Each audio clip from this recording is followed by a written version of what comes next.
Pyro. Hahanap ako ng doktor na makakagamot sa mga mata mo, pangako yun. At pagkatapos, sabay natin pagmamasdan ang mundong labas hanggat magsawa tayo. Tayong dalawa, Pyro. Magkasama tayo habang buhay. Kahit anong mangyari. Sino yan? Anong ginagawa mo rito?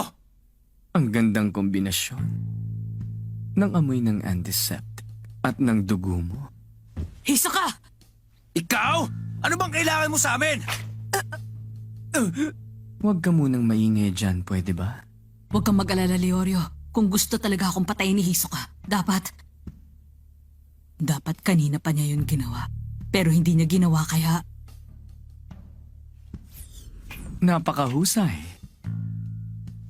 Anong kailangan mo?